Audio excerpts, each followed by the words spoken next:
গাফ expo ফেয়ারে এবার আমরা আসলে যে সাড়া পাচ্ছি বা আমাদের কাছে যে জিনিসটা মনে হচ্ছে যে আসলে আমাদের প্যাকেজিং ইন্ডাস্ট্রি যে পরিমাণ আসলে সম্ভাবনাময় যে একটি শিল্প, এই শিল্পটাকে আমরা তুলে ধরার জন্য চেষ্টা করছি।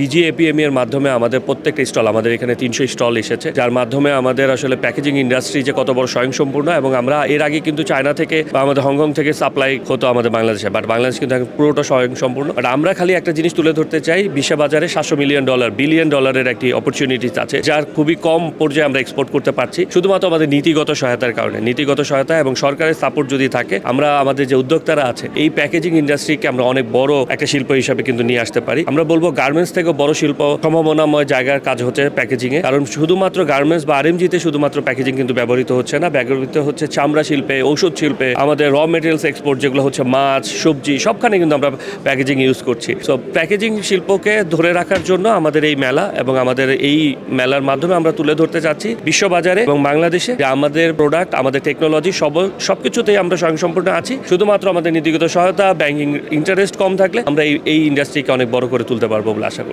আমি একটা জায়গায় বলবো যে আমরা যে কাস্টমস, আমাদের যদি বন্ডের যে ফ্যাক্টরিগুলো, আমরা কাস্টমসের যে সমস্যাগুলোর মধ্যে পড়ি, আমরা একটা জিনিস আছে, আমাদের 300 জিএসএম এর নিচে আমরা বন্ড থেকে কোনো পেপারস বা আমরা কোনো কাগজ আমদানি করতে পারি না। কিন্তু আপনি একটা জিনিস দেখবেন যে বিশ্ববাজারে প্রচুর কাগজের ব্যাগের চাহিদা আছে, যেখানে 80 জিএসএম, 90 জিএসএম, 100 জিএসএম রিসাইকেল পেপারগুলোর তাদের ডিমান্ড আছে। তো এখন যদি সেই প্রোডাক্টগুলো যদি আমরা বন্ডের মাধ্যমে না আনতে পারি বা সেই জায়গায় যদি আমাদের চ্যালেঞ্জ সম্মুখীন হই, তাহলে আমরা এই প্রোডাক্টটাকে আমরা বাজার থেকে অন্য দেশে দিয়ে দিচ্ছি। কিন্তু এখানে কিন্তু গভর্নমেন্ট দেখতেই পাচ্ছে যে এই প্রোডাক্টটা আমি একটা অন্য দেশ থেকে যখন আমরা প্রোডাক্টের অর্ডার পাচ্ছি, সেটা কিন্তু আমি এক্সপোর্ট করছি, সেটা কিন্তু আমাদেরকে বন্ডের আওতায় আনা উচিত। কিন্তু সেখানে কিন্তু আমাদের একদমই স্টপ করে দেওয়া আছে যে আমরা 300 জিএসএম এর নিচে আনতে পারবো, তাহলে আমরা ওই মার্কেটটাকে পুরোটাই হারিয়ে ফেলছি। এরকম করে কিন্তু আমাদের অনেকগুলো জায়গা আছে। যদি আমি বলি যে আমাদের ব্যাংকিং ইন্টারেস্ট, আমি কম্পিট করছি চায়নার সাথে, আমাকে ইন্টারেস্ট রেট দিচ্ছ 15%, ওরা হয়তো বা 2-3-4% করছে, কিন্তু সেই 15% আমরা ইন্টারেস্ট দিয়ে আমরা সেই সহায়তাকে আমরা সেই বাজারটাকে কিন্তু ধরার চেষ্টা করছি। এখন আপনি চিন্তা করে দেখবেন যে আমাদের কাস্টমস, আমাদের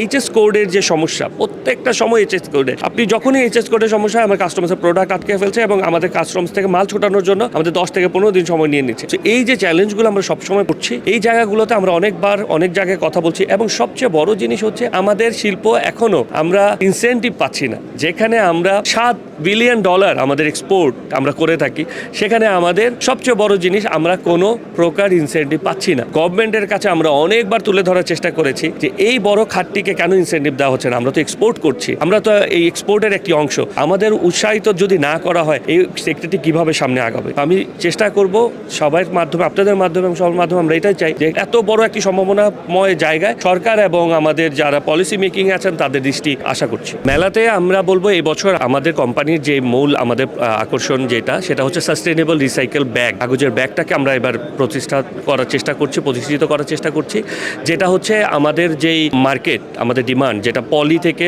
প্লাস্টিক থেকে আমরা সরে এসে আমাদের পরিবেশ বান্ধব যে প্যাকেজিং, সেটাকে আমরা প্রমোট করার চেষ্টা করছি। তার সাথে সাথে আমরা জুটের যে একটা ব্যাগ তৈরি করা, সেটাকে নিয়েও কাজ করছি এবং সেটা বায়ারের সাথে সাথে বাংলাদেশের মার্কেটকেও কিভাবে আনা যায় সেটা নিয়েও আমরা তুলে ধরার চেষ্টা করছি এই মেলাতে।